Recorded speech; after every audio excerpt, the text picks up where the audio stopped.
আমরা তো মনে করেন সব সময় মাছ বিভিন্ন জিনিস দিয়ে বিভিন্নভাবে রান্না করি, আর কোনটায় কেমন স্বাদ আসে সব সময় ট্রাই করি। তা আজকে আমার হঠাৎ করেই মনে পড়লো আমি অন্য সিস্টেমে রান্না করি। হ্যালো এভরিয়ান, আসসালামু আলাইকুম। সবাই কেমন আছেন? নিশ্চয়ই ভালো আছেন। আমি কিন্তু আপনাদের খুবই ভালো আছি, আলহামদুলিল্লাহ। তো আজকে আমি অন্য রকমের স্বাদে রুই মাছ রান্না করব। তা রুই মাছটা ছিল অনেক বড়। আমি কিন্তু পিঠের মাছগুলো দিয়ে আজকে রান্না করব, পেটার মাছ দিব না। তো যাই হোক, আজকে হঠাৎ করেই আমি রান্না করব রুই মাছ। তা কীভাবে রান্না করব, কি করব ভাবতেছিলাম। তো হঠাৎ আমার মনে পড়লো যে আমার কাছে তো লাউয়ের পাতা আছে, কুমড়ার পাতা আছে।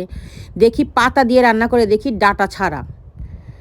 তো এতটা অসাধারণ হবে আমি কখনো ভাবিনি, সত্যি কথা বলতে। তা চলুন, এটা আমি কিভাবে রান্না করেছি আপনাদের সাথে আজকে আমি শেয়ার করব। তো এখানে আমি কুমড়ার পাতা নিয়েছি। এই পিঠের যে চামড়াগুলো আছে সেগুলো ফেলে দিয়েছি, ভিতরের চামড়াগুলো। তা কুমড়া তো ধরেন কাটা থাকে গায়ে, তা এই হাতের সাথে এভাবে, তালুর সাথে এভাবে করে এইগুলোকে এভাবে ডলে নিতে হবে, তাহলে কাটাগুলো নষ্ট হয়ে যাবে, তখন পাতাগুলো খুব সুন্দর আসে। আর লাউয়ের পাতা তো দিতে হবে না, লাউয়ের পাতা তো সবসময় এমনিই খাওয়া যায়। তো যাই হোক, একদিন আমার বোন বলতেছিল যে কুমড়ার পাতা খেয়ে দেখিস কী মজা, আমি জীবনে কখনো খাইনি। তো এগুলোকে কিন্তু আমি ভালো করে আগের থেকে ধুয়ে নিয়েছি, না কেটেই। ধুয়ে পানিটা ভালো করে হাতের সাথে নিংড়িয়ে নিয়েছি দিয়ে এটাকে আমি ছোট ছোট টুকরা করে নিয়েছি। আপনি চাইলে কিন্তু বটি দিয়ে কেটে নিতে পারেন। তা দেখুন এভাবে করে নিয়েছি। আপনার মনে হচ্ছে অনেকগুলা পাতা, এ যখন সিদ্ধ হবে তখন অল্প একটু হয়ে যাবে। তো এখন আমি এখানে প্যানে তেল গরম করে নিয়েছি, তার ভিতরে আমি 4টা ছোট ছোট পেঁয়াজ কুচি কুচি করে কেটে রেখেছিলাম। এখন এগুলোকে আমি তেলের সাথে ভেজে নিব। অবশ্যই ব্রাউন কালার করে নিতে হবে। ব্রাউন কালার করে নিলে হয় কি টেস্টটা খুব ভালো আসে। তা দেখুন আমার কিন্তু ব্রাউন কালার হয়ে গেছে।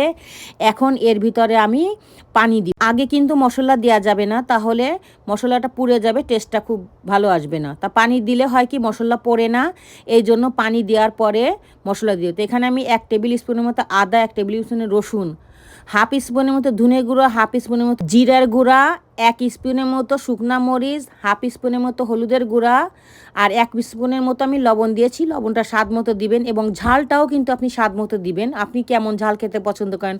অনেকে মনে করেন বেশি ঝাল খায়, কম ঝাল খায়।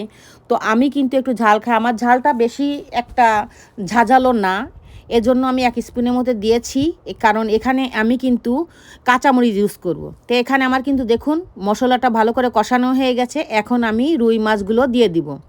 তা আমি কিন্তু পিঠের মাছগুলো নিয়েছি 6 পিসের মতো, আমি কিন্তু পেটার মাছ নিই নেই। তো এইটা দিয়ে আজকে আমি রান্না করব। তো এগুলো আমি সব দিয়ে পানি দিয়ে এটাকে ভালো করে কষিয়ে নেব। অবশ্যই মাছটাকে ভালো করে কষাতে হবে, বড় মাছ এজন্য। তো এখানে আমি 1 কাপের মতো পানি দিয়ে দিচ্ছি। দিয়ে এখন আমি একটু নেড়ে দিয়ে ঢাকনি দিয়ে ঢেকে এটাকে আমি কষিয়ে নেব।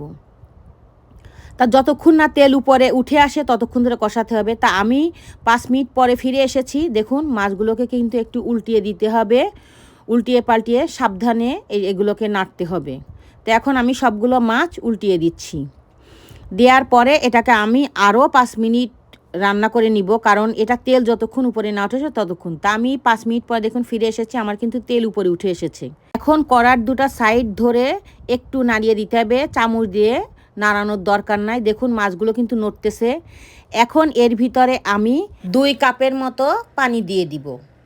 তো এই যে কাপে আমি যে মাছ কষানোর জন্য দিয়েছিলাম, এরই 2 কাপ মতো পানি দিয়ে দিব। শাকেও অবশ্যই পানি গলবে এই জন্য। তা এখানে আমি কিছু কাঁচামরিচের বোটা ফেলিয়ে ভালো করে ধুয়ে রেখেছিলাম, 7-8টার মতো দিয়ে দিলাম। এই কাঁচামরিচেও তেমন একটা ঝাল নাই, তা কাঁচামরিচটা দিলাম, ফ্লেভার ভালো আসবে। আর একটু ঝাল যারা পছন্দ করেন, আমি একটু ঝাল খেতে পছন্দ করি, তাই দিলাম। তা পাশে দেখুন মশলা লেগে আছে, এটাকে কিন্তু অবশ্যই কেখে দিতে হবে যাতে পুড়ে না যায়, পুড়ে গেলে টেস্টটা ভালো আসবে না।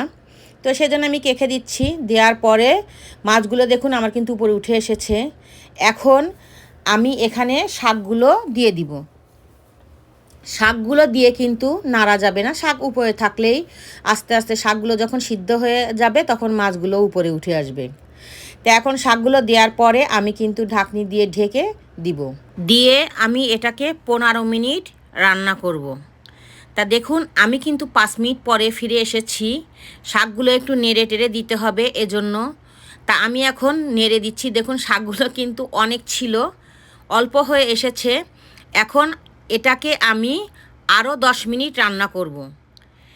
মিডিয়াম আঁচ দিয়ে রান্না করতে হবে, অবশ্যই শাকটা যাতে সিদ্ধ হয়ে যায়, সেজন্য মিডিয়াম আঁচ দিয়ে এটাকে ঢাকনি দিয়ে ঢেকে আমি 10 মিনিট রান্না করে নিব। তা দেখুন আমি কিন্তু 10 মিনিট পরে ফিরে এসেছি। আমি গা মাখা মাখা ঝোল রাখবো। তা আমার কিন্তু একদম গা মাখা মাখা হয়েছে। দেখুন ঝোলটা কত অসাধারণ হয়েছে, কালারটা, আর শাকগুলো একদম পারফেক্ট সিদ্ধ হয়ে গেছে। তা এখন আমি এটাকে বাটিতে তুলে নিব। যদি আমার এই রেসিপি আপনাদের কাছে বিন্দু পরিমাণে ভালো লেগে থাকে অবশ্যই ফ্যামিলির কাছে শেয়ার করবেন, কমেন্ট করবেন কেমন হয়েছে, লাইক করবেন। যারা ইউটিউব থেকে দেখছেন তারা ইউটিউব চ্যানেলটি সাবস্ক্রাইব করবেন, যারা ফেসবুক থেকে দেখছেন আমার ফেসবুক পেজটি ফলো করবেন। তা দেখুন কতটা সুন্দর হয়েছে, দেখতে কত অসাধারণ হয়েছে, আমি জানি না খেতে কত সুন্দর হয়েছে। তা আজকে এই পর্যন্ত, সবাই ভালো থাকবেন। আসসালামু আলাইকুম।